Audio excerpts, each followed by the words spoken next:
Matapang kang ang tunay.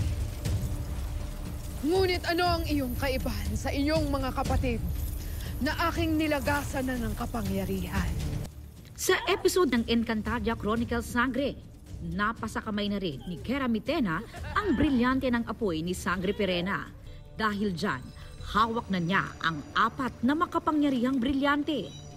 Kaya tuluyan na niyang nasakop ang Encantadia. Samantala, nagkita na rin sina Mitena at kakambal na si Cassiopeia.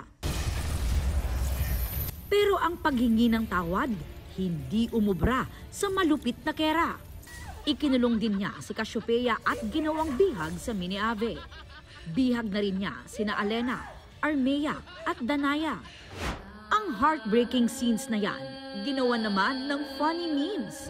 Ang mga reyna raw ng Encantadia na kinulong sa Miniave, tila ginawa raw ice candy ni Mitena. Mabuti na lang daw si Pirena. Naagawan man ng brilyante, pero hindi naging ice candy.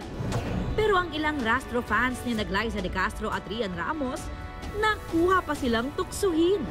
Napakomment naman si Michelle D sa wifey niyang si Rian sa complete brilyante checklist ni Mitena. Kaya raw pala di niya magets ang climate sa kanilang bahay sa mundo ng mga tao.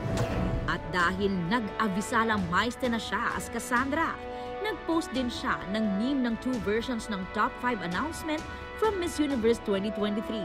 5th crown na raw sana. Charot! At napasana all din siya dahil bakit daw binuhay ni Mitena si Armea. Pero at least, lakado raw siya kahit deads na.